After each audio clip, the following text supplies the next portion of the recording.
Welcome to the Murali End. My name is Mark Machado. I'm joined by Nick Brooks, Sri Lanka's #1 cricket historian, Professor of Cricketology, my cousin across the pond, Dominic Machado, and we've got a special guest today, the comeback cricketer, Cham Moonamale, who is joining us today because Sri Lanka have taken a well-earned break. We've obviously opted out of the Champions Trophy. We've won it multiple times. It's time we give other people a go. A bit like that time when Manchester United sat out the FA Cup.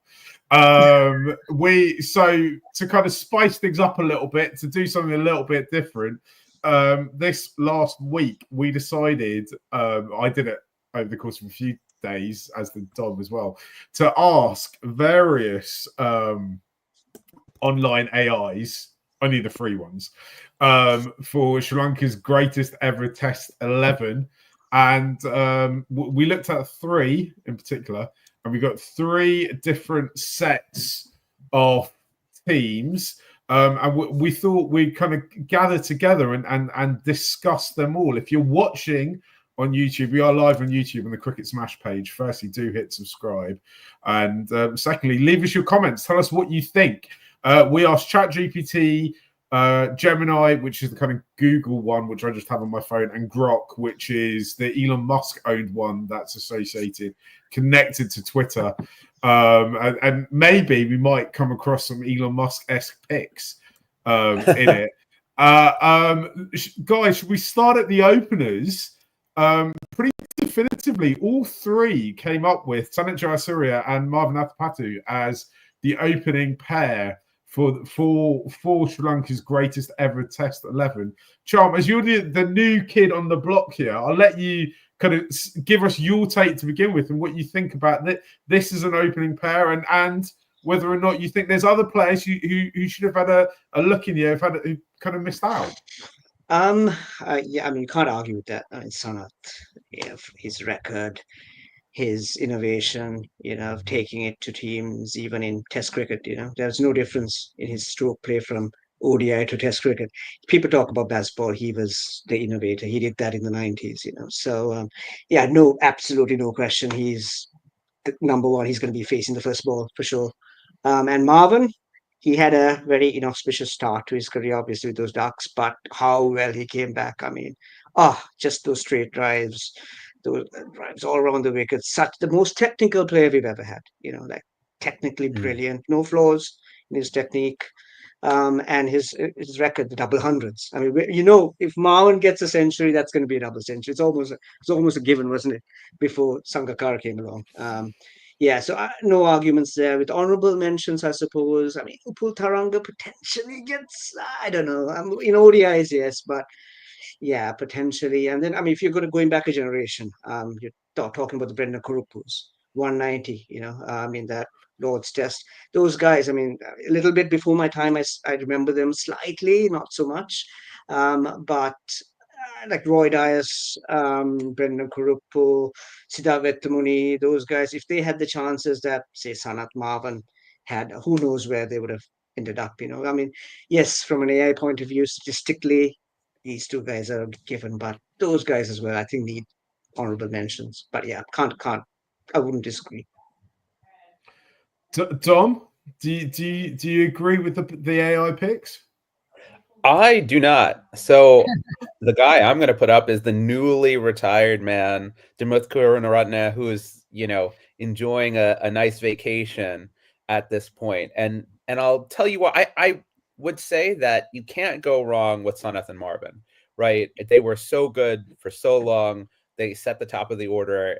They were such a good complement to one another. I think Cham described it beautifully, right? You have the power, the aggression of Sanath, and then you have the technical correctness of Marvin, left hand, right hand, and they did it for a good 10-year period.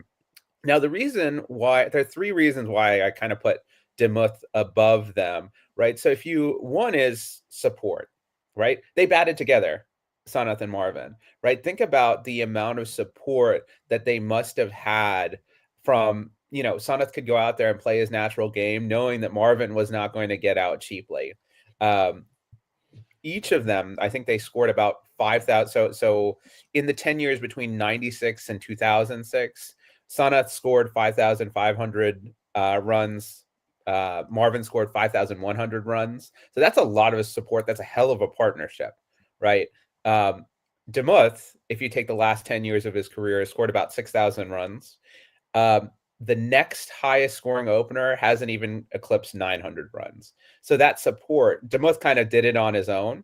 Statistically, they look similar. They're both averaging in the low 40s over that 10-year period.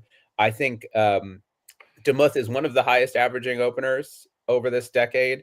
There were, I think you could very well make the claim that Demuth is the best or one of the two best openers of the last decade.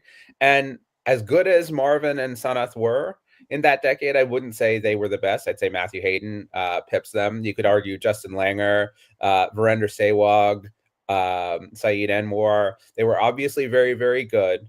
And to add to that, not only did they have each other's support, but they had support down the order. When you have Mahela and Sangha and Aravinda following you, you know it's okay to play your natural game. But Demuth didn't have that.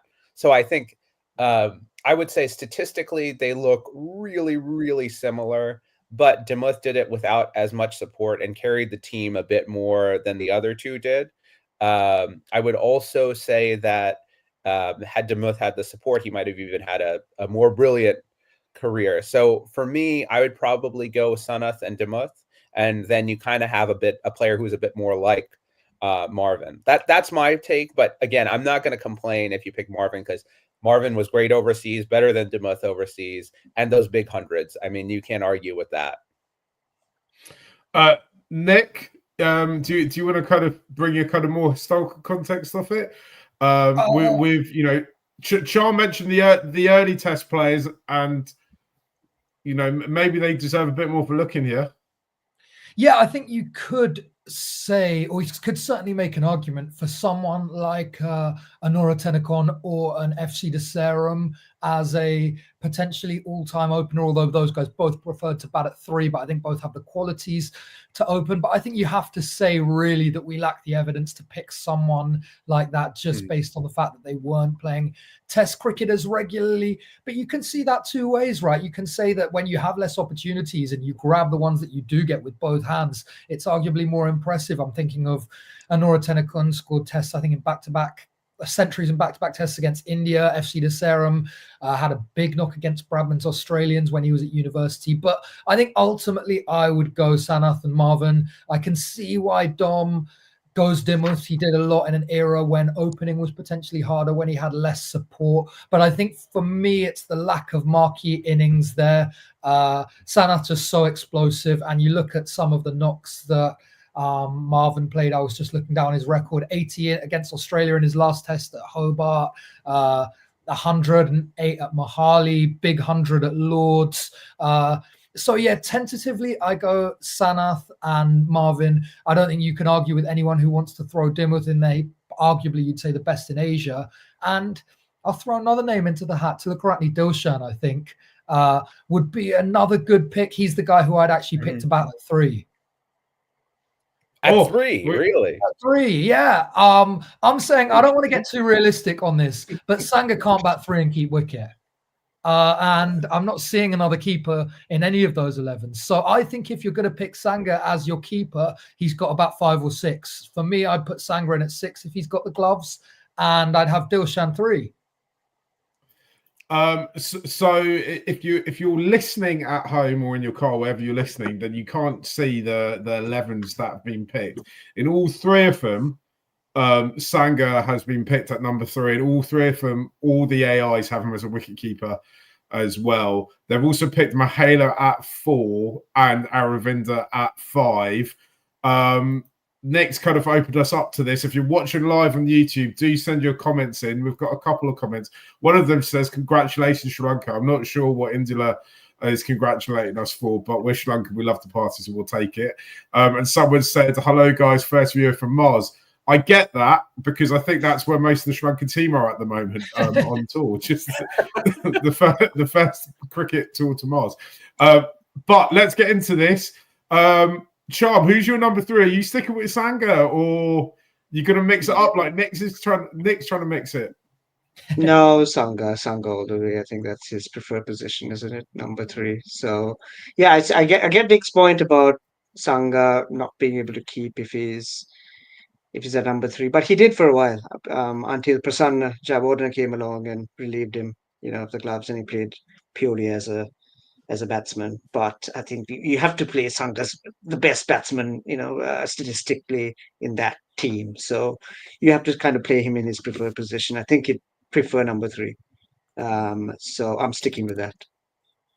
Dom, sticking with Sangha at 3? Yeah, or that's. I mean, mix it up? I take half of Nick's point, so I'm gonna say I don't think Sangha should bat 3 and keep wickets, but I think he should bat 3, and that we can find a wicket keeper to put in down the order. I know none of the AIs picked it, but I think there is good reason to think that we can find a pretty good wicket keeper that'll handle things well. So as not keeper, he averages 66.7, 3100s, 4150s. That is absolutely monumental. It's Kamindu-esque. We can't quite say it's Bradman-esque, but I'd be hard pressed to not have him bat at 3 with a 67 average and not have him keep. We'll talk about keeper options. My keeper option is someone who will bat down the order. And Mahela at 4. Are we all agreed that we're going with Mahela at 4? No, Cham, who are you having at 4? Aravinda De Silva. Number 4 was again his preferred position, and Aravinda has been widely acknowledged. I think for any Sri Lankan, he's the best kind of batsman. Pure batting ability. No one comes close. Sangakkara has the stats. Sangha and Mahela have both said Aravinda is a better batsman than both of them. I think he's a better batsman than both of them combined, to be honest, because he had that streak, I think that Mad Max streak before 96, I mean, I don't know if you watched that interview with Sana Jayasuriya recently, maybe like 3 years ago, where he talked about how Aravind would change his grips from like match to match, depending on situation, and saying that imagine if Aravinda had the resources that even like Sangha and Mahela did, down the line, how much he would have ended up with runs wise. And he was a bit of a party boy as well. He likes his fast cars, and and if there was a car, for the player tournament, Sri Lanka would win that tournament. It's actually, yeah. So yeah, for me, Aravind at number 4 has to be, yeah. So I'll swap Aravind and Mahela. Mahela can bat at 5, but Aravind goes at number 4 because he's the best batsman in that team.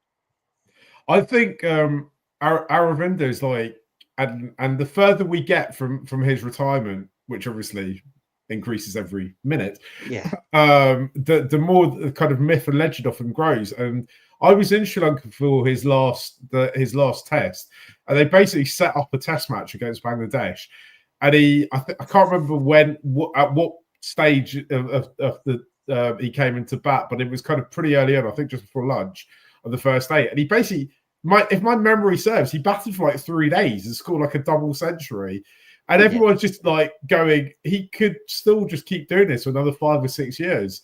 He like when he retired, he didn't look like he'd lost absolutely anything, and he looked at his most imperial form. I think was that 2002 he retired, maybe 2003 he played in the World Cup though. Yeah, 2003 he was the best player at the World Cup, Sri Lanka's best player at the World Cup by a mile. Right, when Brett Lee was roughing everyone else up, Aravinda at about 55 was switching him off his nose. Yeah. I think we're all in agreement, though, aren't we, that Mahela and Aravinda bat 4 and 5, whichever way round it is. Those are locked on. Yeah. The real. I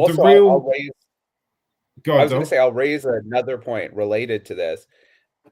Mahela's got a captain this side, right? I mean, I think he is the best. Tactically, the best captain that Sri Lanka has ever had. I'm an Arjuna man, Dom. Arjuna man, likewise. But does Arjuna does he make the 11? Does Arjuna make the test 11? I've got him in at 7 as a really kind of purely for his captaincy. Same here. But I think he's a leader of men. men. I think the gap between Mahela and Arjuna as captain is not as big as people make it out to be. I think not just about. Yeah, not about. I mean, I agree with you, Dom. I think Mahela was tactically the most proficient captain we've ever had. But it's just what Arjuna brought to Sri Lankan cricket. There wouldn't be a Mahale if not for Arjun. So you kind of have to 100% think about it. And agree. the impact, I the feel impact like he had on Sri Lankan cricket. I feel like it's hard to justify Arjuna slotting this side purely as a captain, but I can't leave him out. It just feels too wrong to have this He's 11 good. without Let's not Arjuna. forget how good he was as a batsman. He would Is he never drop playing- a catch. Yeah. He's playing is he playing as an all-rounder here, Nick? He can play, he can bowl as He can can bowl bowl. as medium Yeah, pace. Exactly, Dom. Dom. Like, as a Yeah, third yeah. Honestly. seamer, bowling some Yeah. dibbly Yeah, dobblers. honestly, no, he wasn't when he Yeah. was younger, he was not a bad medium pacer. He got out Yeah, Martin absolutely. Crowe, right? That's his game. Yeah. That counts for something. Wasim Akram said Martin Yeah. Crowe was the hardest batsman he's ever Yeah, bowled. yeah. I Arjuna think got he it out. got out Gavaskar as well in that 83, 84 series, 85 series when they won the first test Okay. against India at home. When they won their I believe so. I could have made that up, but I'm pretty sure he got one of those big wickets, Gavaskar or Dev or someone. Could I bring it back to the AI 11s for the moment? Okay, sure. Right? So in the AI 11s, you've got Sanath and Marvin opening. Then you've got Sangha, Mahela, and Aravinda. We might change up the kind of order of those three that come into bat, and then ChatGPT and Gemini have put Angelo in at 6, and Grok have put Arjuna in into the team. Though Grok, for whatever reason, has decided that Mahela would captain the side. So I think. Pardon? No, I was going to say if Arjun is in the side, he's captaining, right? There's no. Yeah. No I think so. 100%. Grok, incidentally, do have Angelo in at 7, so Angelo is still in the side. Gemini have Dylan Samravira at 7, and ChatGPT have Chaminda Vas at 7. So I think really this is the crux of the kind of main debate, right? It's like who. There's a question about Arjuna, and I think there's a question about Angelo. For me, Angelo is definitely in any greatest 11. I'd put him in any greatest format for Sri Lanka I've ever played. Yeah, because there was a moment in probably, I think, 2013, 2014, when he just looked like he was when he was just the best player on the planet. Yeah. Like in almost every format. And it's like, it's the great what if, right? Because he's a player, even now, right? And, I've been quite vocal the last few months about thinking I think he needs to consider what he's actually adding to the side. But even now, he can put an innings in. But there was a time when he was a really, really fierce bowler, and he was incredible with the bat. And you were just like, right, this is and at the time I remember thinking every generation of Sri Lankan cricket that comes through just appears to produce someone who's better than the previous generation, right? We were in peak Mahela and peak Sangha time, and then you've got this youngster coming through who you're just like, oh wow, he's got everything. He's like can bat like Sangha, can bowl like Vaz. You're like, this is incredible. And feels like very few. Yeah. I mean, like when you consider how battered his body actually is, and the fact he's what 37, 36, 37, and that they still a debate about whether or not he's in every squad, right? There are still people out there to put him into all three formats. Just shows how much of an impact he made back then, and how good he was, and how talented he was. And that's why I think Angelo's definitely got to be in the side for me. And who's your 7, Mark? Who's your 7? Who's your 7 then?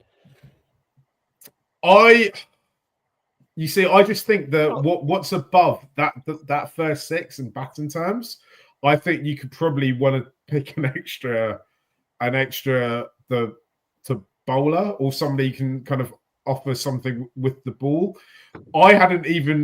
For me, Arjuna wasn't really in the conversation. I also think when Arjuna is in the team, the problem is that you're going to play the Arjuna way, right? We all know about Sri Lankan uncles, we all know about Sri Lankan dads, but Arjuna's like the king dad. He's the king Sri Lankan dad, right? He's the king he wasn't with Aravinda because he knew how special Aravinda was. I think he let Aravinda get away with a lot. It's like just keep Aravinda happy because he was the best batsman. It's like if Aravinda plays well, we win the game. And so he recognized that too. It's not like he was my way or the highway.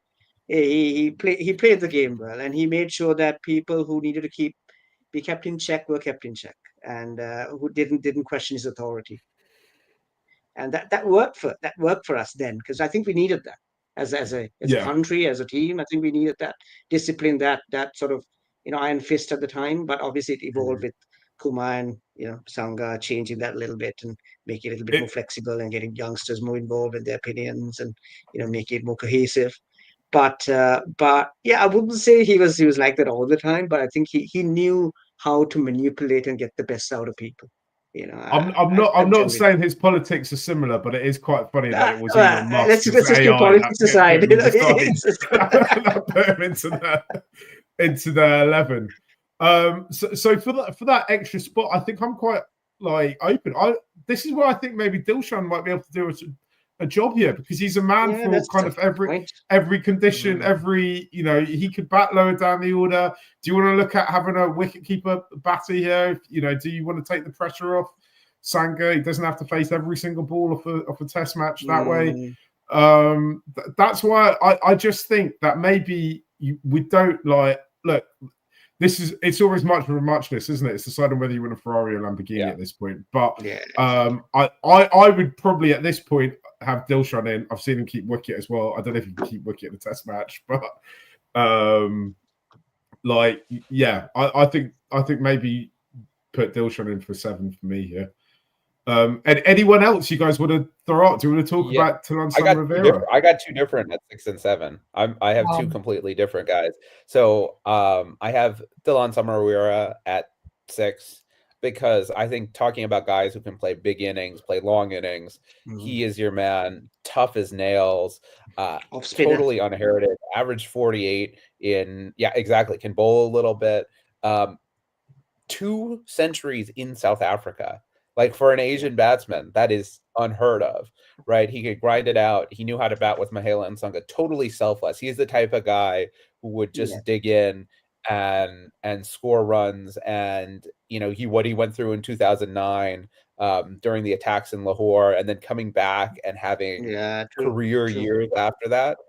Props to him. I think he's someone who should be shouted out, and his numbers just are. Maybe he doesn't provide the impact that someone like Dilshan does or Matthews does, but I think he was so good for so long in such tough conditions.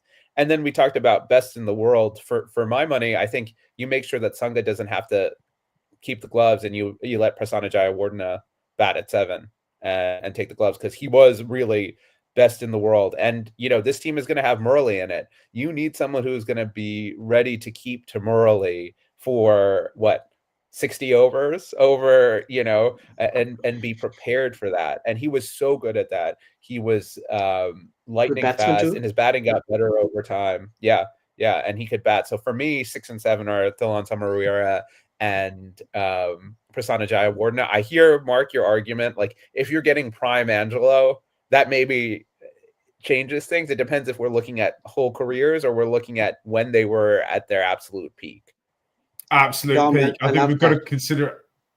Yeah, I love that choice, PG. I'll let him know. I'm meeting him in August. Actually, I'll let him know he was included in your 11. Yeah. Can you try when you meet him? Can you ask him to come on Murali, Ed? We'd love to get him on, because I know he lives in the UK now, right?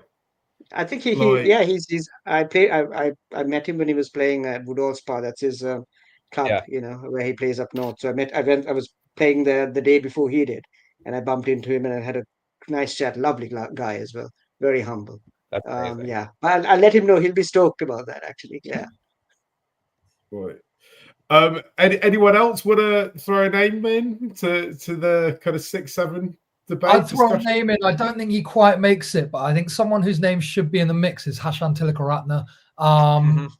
Forgotten man, but he was so good at 7 in his early career for Sri Lanka, and then when he came back into the team in the early noughties, I think he was Sri Lanka's best batter for a period. Obdurate, wall-like. Could bowl as well. Could bowl with both hands.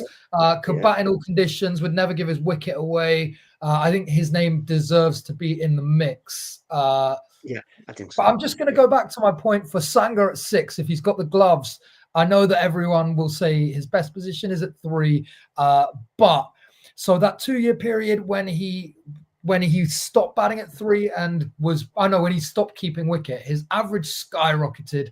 And I think if you look, my favorite Sangakkara innings, that 192 he made at Hobart, showed how good he could be batting with the tail, how when he actually opened up and expanded his game, he was truly destructive. I think if you've got Dilshan, Aravinda, Mahela above him, Sanga is like the best buffer of a 6 you can have.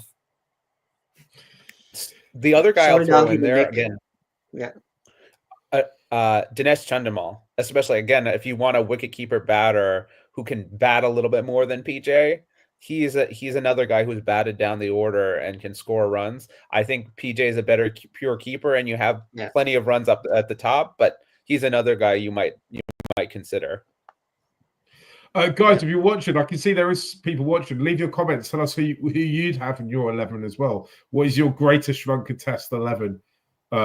We'd love you guys to get involved. Shall we move on and have a look at the kind of 8, 9, 10, 11? Cool. So I should add, ChatGPT have Chaminda Vas at 7, and they're kind of 8. I'll just do them all as one cluster because I think definitely one of these picks is an absolute no-brainer. And if you're watching this and you know what this show is called, then you won't even be debating it, which is Murali. Weirdly, ChatGPT and Gemini have put Murali to bat at 9. I'm guessing the AIs aren't quite sophisticated enough to work out bowlers how they bat, and I wonder if he might have ended up with one of those players who ended up with a slightly better average than he's probably worth because he just ran out of other people to bat with. I don't know. I haven't crunched Murali's batting data. So ChatGPT, their 8, 9, 10, 11 are Rangana Herath at 8, Murali at 9, Lasith Malinga at 10, Dilhara Fernando at 11. Gemini have Chaminda Vas at 8, Murali at 9, Rangana Herath at 10, Malinga at 11, and Grok go very similar. They just mixed up the order. Chaminda Vas, Rangana Herath, Lasith Malinga, Mutai Muralitharan. Who is the forgotten player among all of this when it comes to the bowlers, Nick? And also Malinga. Oh, sorry. I'll come to you first, Cham. Yeah. But do we have to consider that Malinga just didn't play as much Test cricket as he probably could have? Yeah, agreed. Yeah. Agreed there. I don't think he deserves to be in that 11 simply because of the fact that he stopped early. Very justifiably so, because I think he was looking after his body. And yeah, I think Suranga Lakmal in place of Lasith Malinga purely because of he again forgotten man. I mean, even I was like, oh, how am I forgetting Lakmal here? Like the amount of overs he bowled everywhere, consistent, just tireless. And look, I mean, he bowled Sachin Tendulkar the other day at the Masters event as well. So he's absolute gun bowler for me. He played county cricket over here a couple of years ago as well.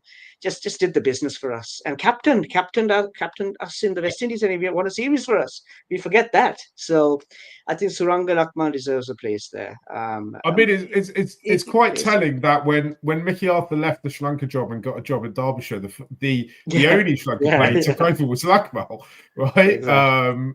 I'm guessing he kind of would have had a pick of people to take across.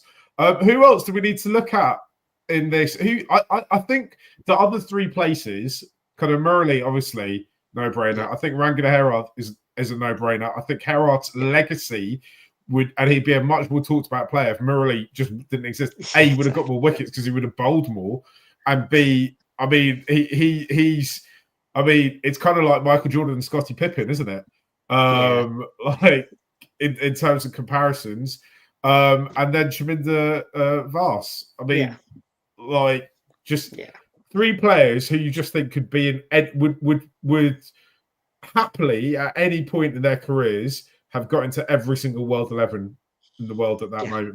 Maybe Australia had a few more fast bowlers, and maybe Chaminda Vas wouldn't have kind of got into it at points. I can't quite remember. But Nick, is there anyone we're forgetting and missing out here when it comes to our bowlers? I'm going to throw in a curveball, a guy who I don't think many people have in the mix now, but I think they will in 10 years' time, is Asitha Fernando.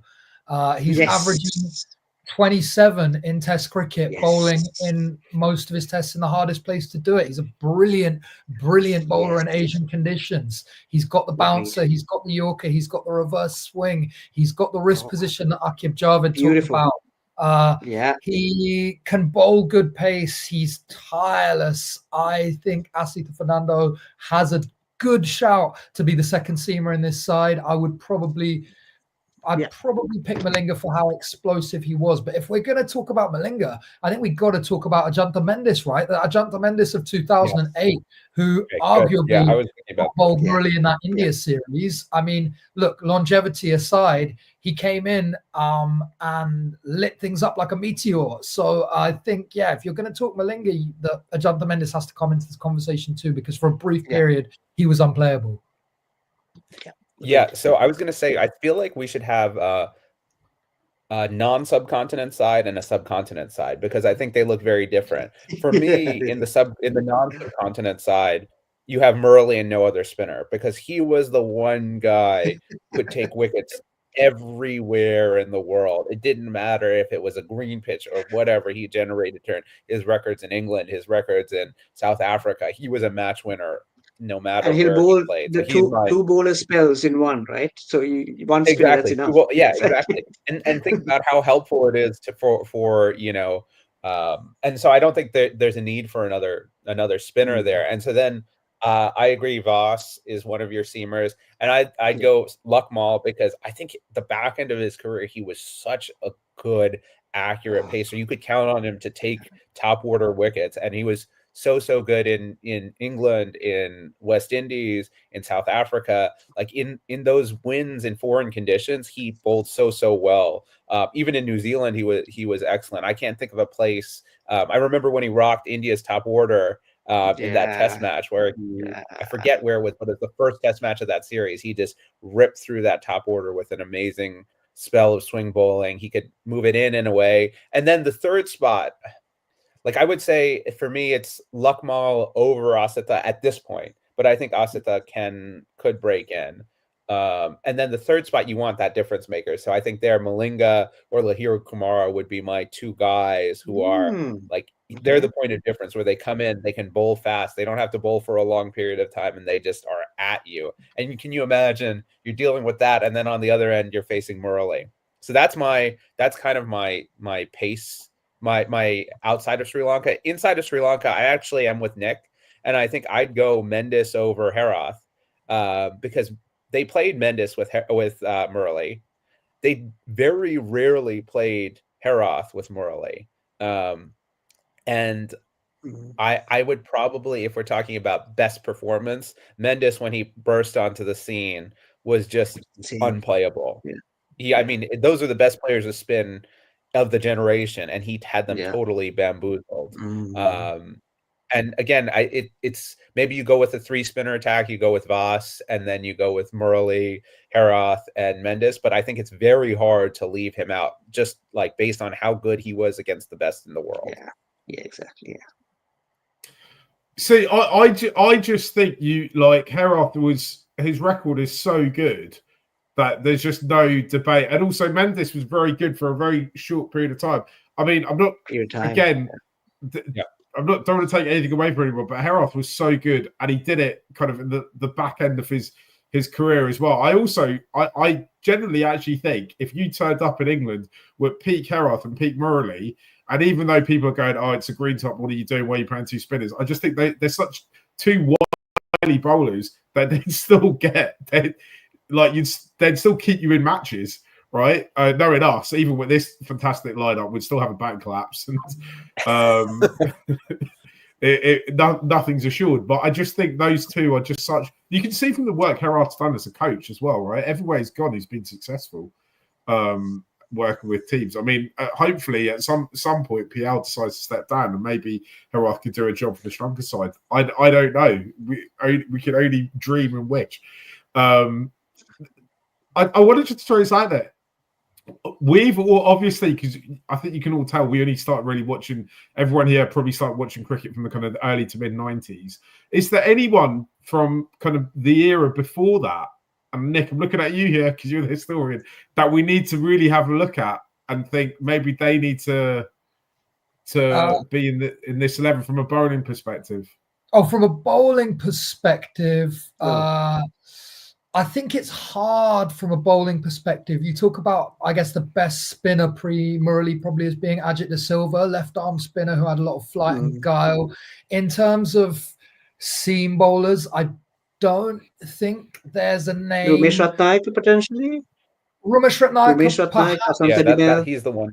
Yeah, I Yeah. think Ramesh will probably be the guy. I think not maybe quite got the record to match your Voss, but I mean maybe you might have him as your second seamer over Malinga. I think, but I'm going to throw a batter's name out there: the great Mahadevan Sathasivam, who a number of players that really good players. The likes of Frank Worrell said he was the greatest he ever saw. Yeah. He played a handful of first class matches. So to have him replace Sangha Mahela Aravinda would be very harsh, but I think he's a name who needs to be in that conversation just on the innings that he played and the way that amazing cricketers from his era spoke about him. Yeah. When I was a kid, whenever another I'd guy say, like that, and Cham. I was going to say, whenever I'd say, Murali's the best Sri Lankan cricketer or Aravind is the best batter, Sathasivam would always be like, no, people would say he was the best. Like, and I always just think it's just that uncles have always got to one up you, but like, go on, Tom. Yeah, no. I was going to say, in addition to Sathasivam, it's funny. I have his biography on my nightstand. That's the place that he has in Sri Lankan cricketing lore. Like every uncle gives you a bio, and actually, Mark's dad was the one who sent it to me. Speaking of uncles, telling you that Sathasivam is the best. Literally, that biography came from your dad, Mark. But the other guy I'd add is Roy Dias. I think. It was Sunil Gavaskar and Viv Richard both rated him as one of the top 5 batsmen of their era. And that's very high praise. I mean, I think the people who saw him in his pomp said he was like arguably the classiest player that Sri Lanka ever saw. So I would add Tulip Mendis into the mix. He was the original Aravinda De Silva. Like he played the hook shot, the pull shot, no fear, like the no grill, just the not much of a helmet going on. So he had the swagger as well. So I would just put him into the mix as well. Because I think it deserves to be. If you're just finding our channel, if you come to us quite recently, you might not have seen Nick interview Dilip Mendis ahead of the okay. The Lord's I Test. did, yes. There was a clip on Insta. There was it was brilliant having a chat with him and the old boys reminiscing about the time. They spoke, Nick, so eloquently about getting runs at Lords, and they made it sound so easy. Like they were like a Sunday team who just rocked up and were like, "Who wants a century today, lads?" Like when I watch it or listen to it or see it, I always think like Sri Lanka really like those that generation of Sri Lanka players and the generations before that really missed out by us getting Test status so late, right, Nick?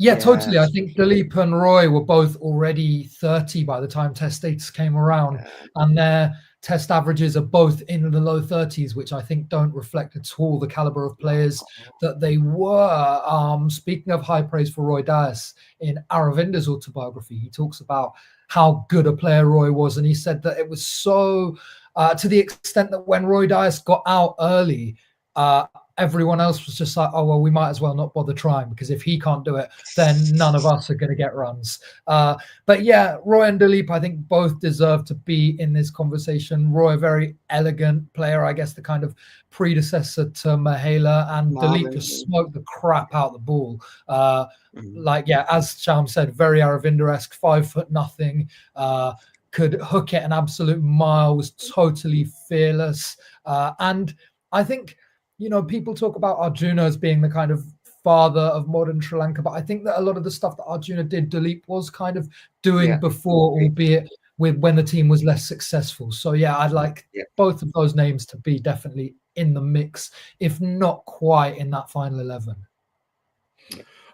Guys, we've mentioned Asita Fernando, somebody from the kind of current crop who can make it into the 11. I think that in terms of talent, it seems to me like there's quite a few players who could probably do it. They've all kind of individually done some quite, put on some incredible scores, had good bowling spells or whatever. I think the biggest hindrance to one of the current crop or future crops is just the sheer lack of Test cricket that Sri Lanka is being given the opportunity to play. I think that is the biggest hindrance, right? We talked about Malinga calling it a day in terms of Test cricket as a format after 30 tests. At the moment, that would be a career for about 9 years for a Sri Lankan player, which is as long as some of the players we've been discussing play Test cricket for. So my kind of bigger worry is will we ever see the likes of a Sangha or Mahela in one ever again? Right? It's shocking, isn't it? Yeah, shocking. Just I couldn't believe it because that's the reason Dimut retired, because he's a test specialist. So he saw for the next 2 years barely playing any tests. So what's the point in me hanging around? He could have scored another 1,000 runs. If he had more tests going on. That's shocking. That has to be addressed. But yeah, and I think it's telling that probably not. I think it's telling that if you put modern players into the mix, like there's much more of a conversation to be had around ODI cricket, right, than Test cricket. Like putting any of the current crop Dimuth aside into Test just seems difficult because of how little Test cricket they're playing.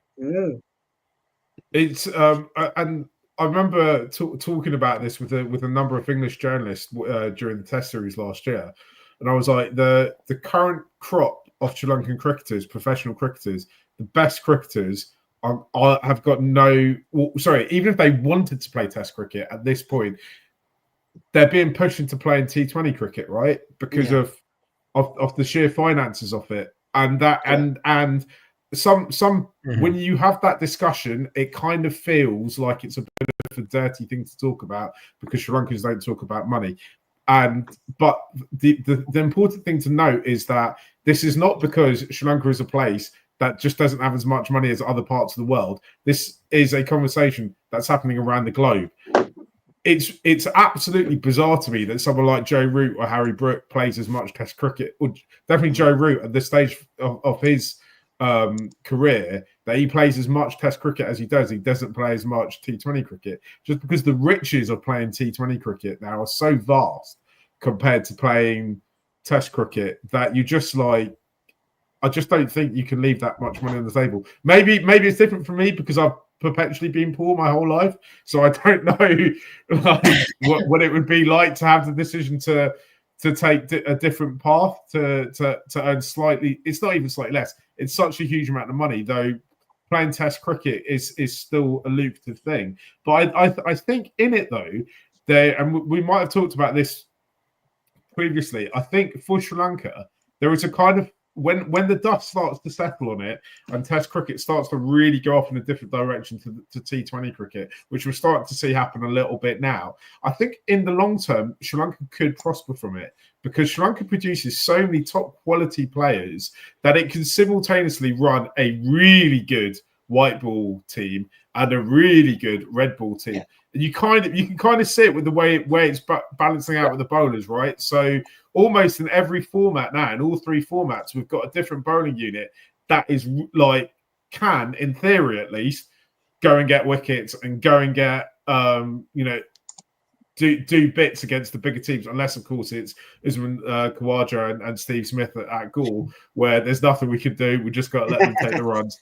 But in theory, we are kind of developing a situation probably more like I mean, India are obviously doing it as well because they've got just a vast pool of talent. But we're doing it as well as almost anyone else is doing it in the world. So I do think that if we can get a situation where we can just get more Test cricket fixtures, then we can be competitive and get back to, I want to say where we once were, but actually when you look at the data, we were never a team that dominated for long periods of time in Test cricket, but we've always been competitive.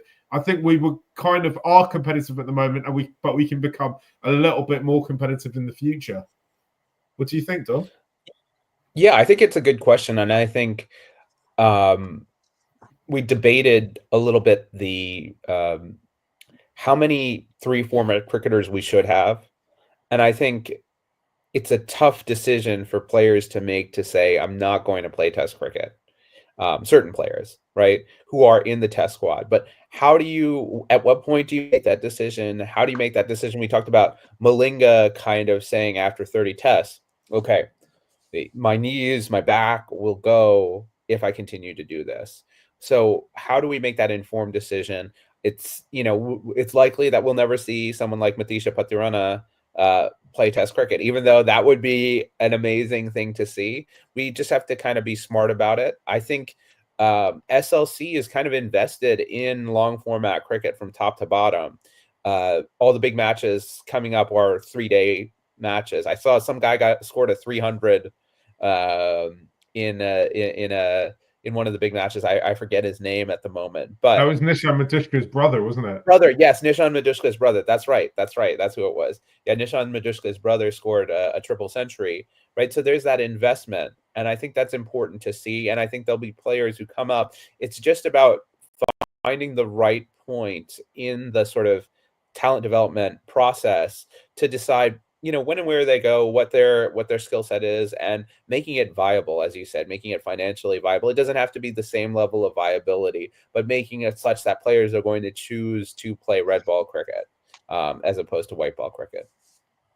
I think, and Cham, will come to you on this, I think people really underestimate how much Sri Lankans and Sri Lanka loves cricket, and how deeply rooted it is in Sri Lankan culture, right? Yeah, absolutely. I mean, for more, I guess people that grew up in the 90s, 80s, Test cricket will always be the purest form for us, the one that we most enjoy watching. And it's a good point, Mark, you raised about how do you encourage the newer generation to be as invested, in red ball cricket as white ball cricket. And as Dom mentioned, it has to be made financially viable. I think the reality of the situation is that it will never be as financially viable as T20 cricket or the 100, or whatever other innovation that's going to come along, that's going to be even shorter and more explosive, but you kind of need that because the white ball cricket needs to feed Test cricket. You need to get younger audiences and we need to evolve, and we can't just keep saying, Test cricket's the best form, everything else is absolutely useless. There are people who say that, the majority of people who kind of stuck in their ways, but it has to be that if we have to preserve Test cricket, white ball cricket is absolutely necessary, and that it's whatever the financial model needs to be to keep everything in balance. That has to be a priority, not just for SLC. I think just globally, the ICC, BCCI, everyone has to kind of be on the same page.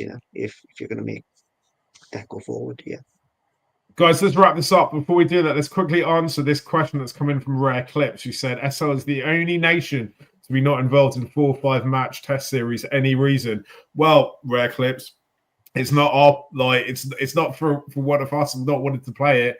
We'll play, or Sri Lanka will play as many Test matches for as long a series as you want.